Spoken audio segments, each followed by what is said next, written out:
All right, so get this. Today we are taking a deep dive into something pretty wild. Oh, Yeah, it's all about manifesting your desires, making your dreams a reality. like making wishes come true kind of thing. Kind of, but it's based on the teachings of this guy, Neville Goddard, and it goes way beyond just like thinking positive thoughts. We're talking about using the power of imagination to actually change your experiences. Okay, now that sounds interesting. So what exactly did this Neville guy have to say about all this? Well, he talks a lot about the importance of assumptions. Those beliefs we have deep down, the ones we don't even realize are shaping our reality. Yeah, I think I know what you mean. So he says those assumptions play a huge role in what we experience in life. Oh, wow. That's kind of like how if you always assume people are going to be mean to you, then you might act in a way that actually makes them treat you badly. Yeah, exactly. It's like we're creating these self-fulfilling prophecies with our assumptions. And I bet Neville had some ideas about how to change those assumptions, right? He did. He called it the principle of assumption. Principle of assumption, huh? Okay, I'm all ears. Lay it on me. So basically, it's about becoming aware of the assumptions we're making and then consciously choosing different ones, the ones that align with what we want to experience. So it's not just about thinking positive thoughts, it's about choosing beliefs that will lead to the experiences we want. Exactly.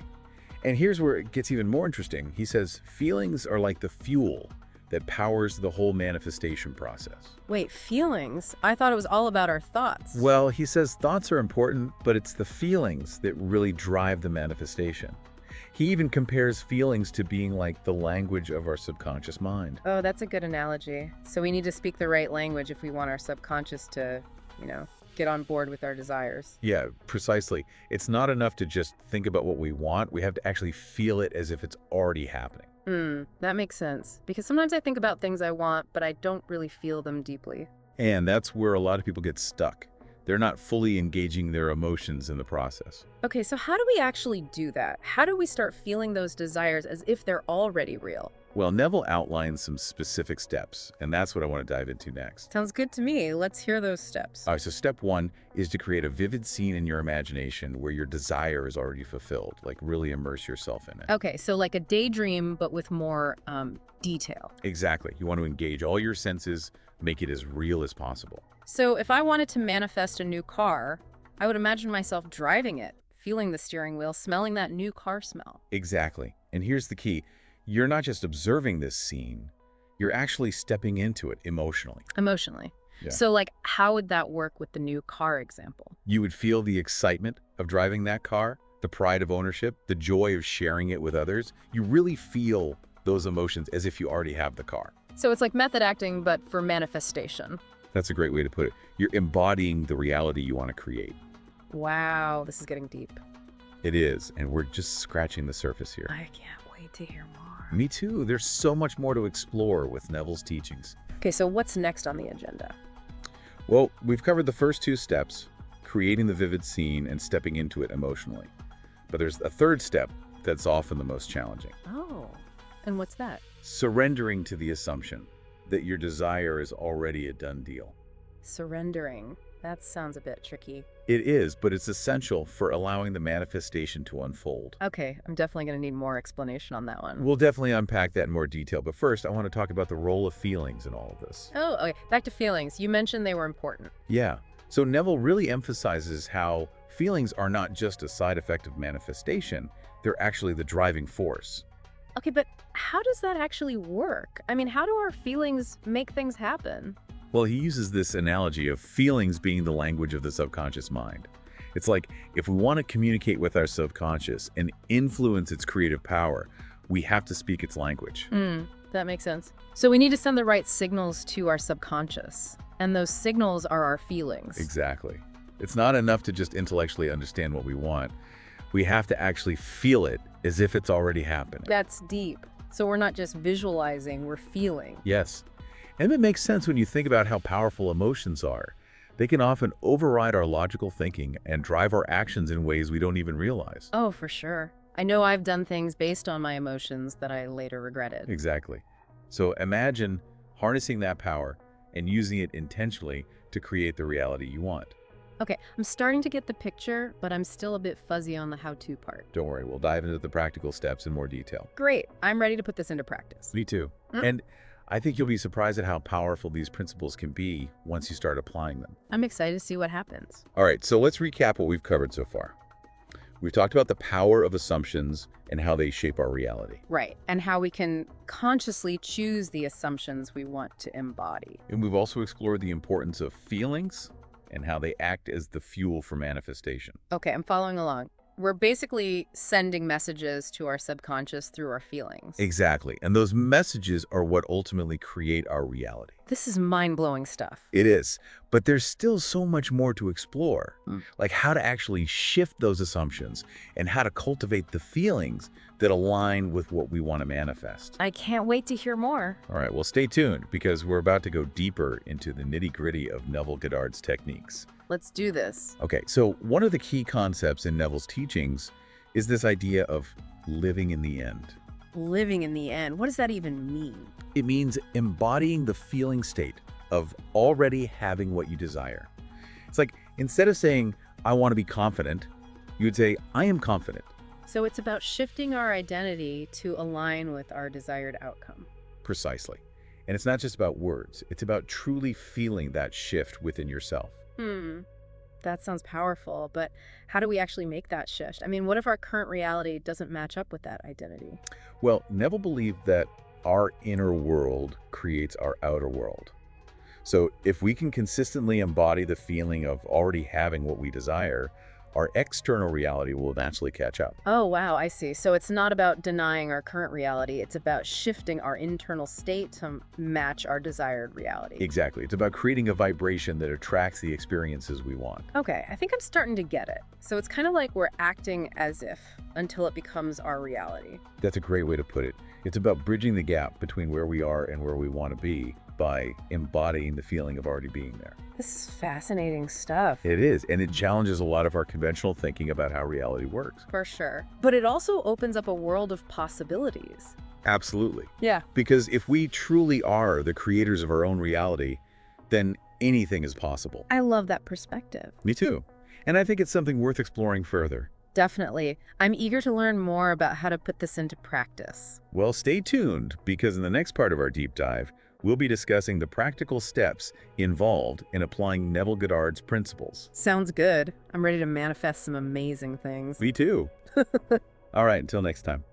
Okay, so we've been talking about this idea of living in the end, feeling as if we already have what we desire. Yeah, it's a cool concept, but honestly, it can feel a little tricky sometimes. Right, like how do you actually live in the end when your current reality is telling you something completely different? Exactly. It's like my mind wants to believe, but then I look around and it's hard to ignore what I'm actually experiencing. I hear you.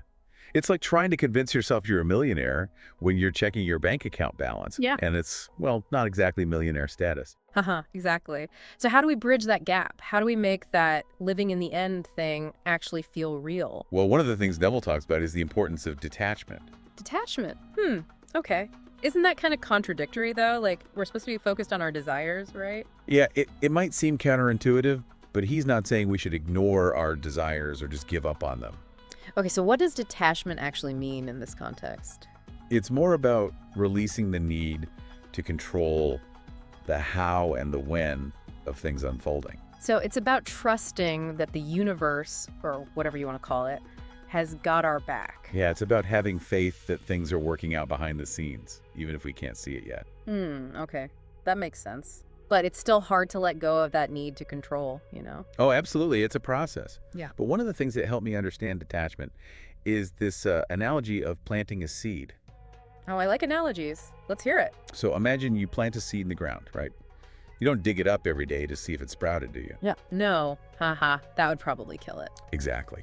You trust that nature will take its course and the seed will grow in its own time. Okay, so we need to be more like patient gardeners with our desires, just planting the seed and trusting it will blossom. Exactly. And that's where detachment comes in. We plant the seed by setting the intention, feeling the emotions, and then we detach from the outcome, knowing it will manifest in the perfect way and at the perfect time. Okay, that's a really helpful image. So we're not passively waiting, we're actively planting the seed.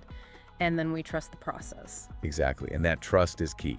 Because when we try to control everything, we actually create resistance, which can block the manifestation from happening. That makes sense. So it's like we're trying to force a square peg into a round hole when we try to control the process too much. That's a great way to put it. We need to allow the universe to work its magic. Okay, I'm getting this. So planting the seed, detaching from the outcome, trusting the process. What else did Neville say about this whole thing? Well, he also talked about the importance of persistence. Persistence, like not giving up on our desires. Yeah, but it's not about obsessing over them or trying to force them to happen. Okay, so what kind of persistence are we talking about here? It's more about gently returning to that feeling state of it's already mine whenever doubts or fears creep in. So it's like we notice those negative thoughts, but we don't let them take over. We just gently steer our minds back to the positive feelings. Exactly. It's like training a puppy. You have to keep redirecting it back to the desired behavior. I get it. So persistence is about consistency, not force. Yes. It's about consistently choosing to focus on the feeling of having what we desire, even when external circumstances might suggest otherwise. Okay, I see. So what are some practical tips for staying persistent? Like, how do we keep those positive vibes flowing when things get tough? Well, Neville suggested using mental triggers. Mental triggers, what are those? Basically, it's anything that instantly evokes the feeling associated with your desire. So it could be a word, an image, a song, anything that brings up those good vibes. Exactly. Like, let's say your desire is to feel more confident. Your mental trigger could be the word powerful. Whenever you start feeling insecure, you just repeat that word to yourself. Powerful. Okay, I like that. It's like a little mental boost. Exactly. And it helps to shift your energy back to a place of confidence. So simple, yet so powerful. I like it. Right. And the more you use those triggers, the more automatic it becomes. So we're basically rewiring our brains to focus on the positive. Yeah, it's like creating a new neural pathway that leads to those desired feelings. This is pretty mind-blowing stuff. But I have to admit, it's starting to make a lot of sense. Me too. And I think that's the beauty of Neville's teachings. They're simple, yet profound. Okay, so we've talked about detachment, persistence, mental triggers. Is there anything else we need to know about putting this into practice? Well, one thing that Neville emphasized was the importance of starting small. Starting small. What does that mean? He suggested that instead of trying to manifest like $1 million overnight, we start with smaller desires, things that feel easy to believe in. So like manifesting a parking spot or a green light. Exactly.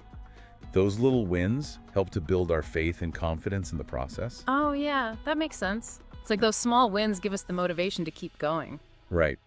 And the more we practice, the more we start to see how powerful this stuff really is. I'm excited to start experimenting with this. Me too. Yeah. And one of the most fascinating things Neville talked about was the role of sleep in manifestation. Oh, sleep. Now that's interesting. Tell me more. He believed that sleep is like a bridge to the subconscious mind. Okay. And how does that tie into manifestation?